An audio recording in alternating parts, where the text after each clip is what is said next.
Hello everyone, welcome back to the Play On Podcast Hurling edition. In this episode I'm joined by multiple All-Ireland winner Sarah O'Donovan. Sarah, how's it going? Good. Delighted to be looking at a All-Ireland final in 2 weeks. Yeah, no, both semi-finals were absolute thrillers, and the first one we're going to talk about is the Cork versus Kilkenny match. It was decided in extra time.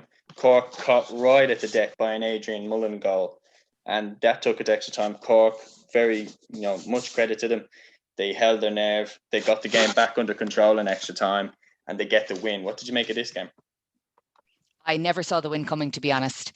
I had been speaking a couple of weeks ago on Off the Ball with Nathan Murphy and had said that I thought that Kilkenny were the second best team in Ireland based on their intensity, their work rate, their bench. So to see Cork do what they did yesterday, go 6 points clear, get reined in by Kilkenny with obviously that goal at the death, and then to come back out in the period of extra time and be so dominant and confident and to out-tackle Kilkenny, who never get out-tackled.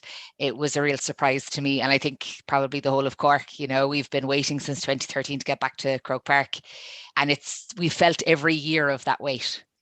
Yeah, and it's definitely a key moment because, ever since Cork had the kind of golden years where they won back-to-back All-Irelands in the mid-2000s, their team, if you like, definitely since I've been watching them, is they managed to build up a very, very confident team. Then they got to the key moment and a huge moment would kind of turn against them. Like, think back to 2013, they put together a very youthful side under Jimmy Barry Murphy. They get to the final, Donald O'Donovan, that last minute point denies them. That was a huge moment. Then you think they build up another class team under John Myler. They win back-to-back Munster titles. They get to the semi-final against Limerick and Nicky Quaid's save and everything that happened in that game, Shane Dowland's penalty, Pat Ryan's goal. And now they've had to rebuild themselves again. And to think that they were caught at the death by a goal like that by Kilkenny, I thought it was going to happen to them again. But they've shown themselves to be a class apart from those two teams because the way that they recovered, it really shows how far they've come, I think. I agree. And, this Cork team love to hurl first, and their work rate they've had to plug in. There's no question that they are the most wristy, skillful team in the country. I suppose that intensity that Limerick has, we'll say Limerick have it ahead of Cork, but I don't think you can deny that I would rather watch Cork pinging a ball around the field than watching Limerick pinging a ball around the field. I just think they're more natural hurlers. Maybe that's my bias showing through, but such crisp, clean strikers of the ball, and that's what Cork have over every other team in the country. And now to add that work rate that they needed yesterday against Kilkenny, it's a bit magical, to be honest. Yeah, no, but let's get into the actual game itself. Cork's, their short passing one was definitely on display, as well as that their direct running was a massive feature of the game, particularly for Jack O'Connor's goal. That came so late. Initially, first 20 minutes, I'll be honest, I was frustrated. I felt that Cork sat off Kilkenny and allowed them to pick off scores, particularly Robert Downey on Billy Ryan. Billy Ryan, picked off 3 or 4 really, really handy scores where he was allowed to win his ball. He was given 2 yards and then he literally just shot the ball over the bar at his ease. And I was thinking at halftime, God, why aren't they stepping up? Because at the other end of the field, the likes of Jack O'Connor physically couldn't get the ball into his hand because Kilkenny were touch tight.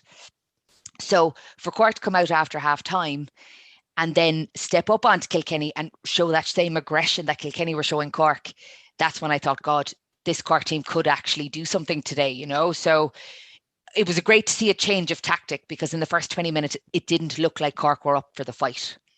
Yeah, I completely agree with that. I think the key tactical switch was definitely putting Shane Kingston onto Pádraig Walsh, because in the first 20 minutes in particular, Pádraig Walsh just absolutely mopped up everything that was going into the Cork inside line. Once they got the ball into Patrick Horgan, he was pretty much finding the target every time. But if they didn't get it into him, he usually found the hand of Pádraig Walsh, like particularly that high catch where he was running backwards. That was just amazing. But the second that Shane Kingston came on and really pushed right up on him, that changed the game, because now Pádraig Walsh has to think about marking him. They kind of were too reliant on having him as a sweeper as well. So there were a lot of times really where Shane Kingston was actually just kind of unmarked, and he ended up with 7 points. That was a massive shift in the game. I agree. I think Kilkenny will look back on this game and rue the missed chances early on. I felt that the Cork backs did an incredible job of standing up the Kilkenny forwards coming through. So Owen Cody was stood up a couple of times. TJ Reid was stood up a couple of times. In previous years, I would have seen Cork jump in, concede a free, be quite negative. And yesterday, I thought they were quite controlled, and that's where we didn't see those early Kilkenny goals. That allowed Cork to stay in the game and figure out how they were going to kind of take on Padraig Walsh and bringing in Shane Kingston, as you said. It created that urgency in the forwards and created that space to allow him to get on ball, to allow Jack O'Connor to get on ball. And Kilkenny were at 6s and 7s because nobody actually went man to man then. There was too many Cork players buzzing about. So I think it was probably a combination of being able to withstand that incredible Kilkenny pressure early on and then find that window with Shane Kingston. Yeah, and let's be real, Cork should have put Kilkenny away in the second half. When you think of the amount of goal chances that Cork actually had, the one that stands out to me is Jack O'Connor's. He got put straight through, and one of the best saves I've ever seen from Owen Murphy. I don't know how he managed to get across and flick that onto the post. They did get a point out of that one, at least. Alan Cadigan as well, he had a couple of goal chances. One that was directly at Owen Murphy. Owen Murphy managed to stop it from even going on the bar. Then the other one was brilliantly blocked down by Hugh Lawler. And you were thinking, Cork are absolutely battering Kilkenny here. And the way Kilkenny just kind of hung in the game, do you put that more down to Cork kind of inexperience or Kilkenny's, rigid toughness? I think Alan Cadigan should have done better in front of goal. I think he was quite slow striking the ball. And if I'm being very technical, he wasn't striking through the ball. He tends to loop it, which is much easier for a keeper. I think certainly in advance of the final, I'd be having him in front of the goal, pinging balls to the left and right of the keeper and making no mistake, because to get into those positions and to create those chances, you have to be finishing them every time. And look, Aaron Gillan, Cian Lynch, when we go to look at the final, those players aren't going to give Cork that opportunity. When they're in, they're going to be deadly. By Kilkenny's, I suppose Kilkenny are very good at getting 2-3 players around the ball swarming a player, but I still think Cadigan should have done better in those goal chance positions. Yeah, I agree with you there. I think that Cork should have at least had 2 more goals, and they should have had Kilkenny completely dead and buried, but Kilkenny managed to stay in the game. Cork, TJ Reid hit a couple of huge frees. There were some very good points, and then the goal right at the end. Cork, in my opinion, it was a very kind of surreal moment because you think they're hardly going to get a goal here, but what I feel happened is Mark Coleman got the catch. That was set up for a kind of moment where Tim O'Mahony runs out with the ball, the final whistle goes, it's all over. And I feel like every one of the Cork defenders kind of thought, oh, we're out now, that's the last attack. They all kind of slowly drifted away. They'd no idea that Adrian Mullen was still in behind them. And I don't know how Padraig Walsh managed to pick him out. Unbelievable pass inside. And then the finish from Adrian Mullen was brilliant. Yeah, look, a bit like Joe Canning's pass to Jason Flynn a couple of weeks ago, like a pinpoint pass into a pocket. As you said, none of the Cork players seemed to know that he was still inside. Probably a touch of naivety, a lack of concentration. Pat Collins in the goal, probably should have been screaming at one of them to pick him up.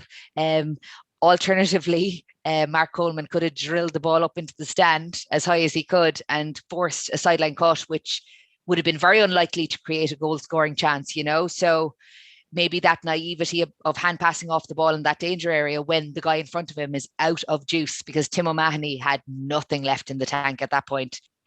There was probably just a comedy of errors, and then Padraig Walsh obviously punished them for it. And as you said, pinpoint past Adrian Mullen, who was clinical. And that's, I suppose, the difference between Cork and Kilkenny is Cork didn't do that at the other end of the field when they had those chances. And that's why they were having to go to extra time. Yeah, definitely. And one of the key things then was that Tim O'Mahony managed, I was very impressed by this, is that Tim O'Mahony managed to come back in extra time and play an absolute blinder. Shane Kingston as well was superb throughout extra time. Jack O'Connor, we mentioned about his goal. The young lads really stood up in extra time. The only thing I will say is Dara Fitzgibbon, now he's an interesting one. He was taken off for Shane Kingston. And the key thing is here, when you look at Kilkenny, without sounding too harsh, they don't have the strongest midfield pairing. And when I look at the other semi-final, Will O'Donoghue and Darragh O'Donovan absolutely dominated the midfield area. And so much so that Waterford had to take Jimmy Barron out of there. Cork, you could argue on paper that they don't actually have as strong a midfield as Waterford do. So if Darragh Fitzgibbon isn't on his game and Will O'Donoghue and Darragh O'Donovan are that good, that could be a real problem area for Cork. I agree. It'll definitely be something they'll have to look at. That physicality Will O'Donoghue and Darragh O'Donovan bring to midfield, that is going to be a massive area for concern. Do you, as a half backline, carry the ball? Do you cut them out? It'll definitely be something that Cork will have to manage. Do you pack the midfield to try and I suppose ultimately what you're trying to do is to stop that 60-40 ball in favour of the Limerick half forward line, and in order to do that, do you push on, have your half forward line sit in midfield to stop that ball being delivered as well as we know Limerick can deliver it? Yeah, as well as that, Limerick are going to definitely put a lot of pressure onto the Cork backs. But one massive positive was how well Robert Downey did on TJ Reid. Yes. I don't know, though, does that belie to the fact that TJ, he wasn't the TJ that I remember yesterday. I know he played well by the standards of the team, but I don't think he was his usual magical self yesterday. There was something a little off. And Kilkenny, as a general rule, I thought they looked a bit slow yesterday. I was surprised that they were as slow as they were. Maybe that's because Wexford put them in such a good light. Maybe we put too much store on them beating Wexford after that extra time. And maybe Munster is just a better competition and it's a faster competition. And if they had played a Munster team sooner, maybe we would have thought less of Kilkenny. Does that make sense? Yeah, no, that makes sense. And one of the key things that I noticed was that Kilkenny definitely had a goal chance in the first half.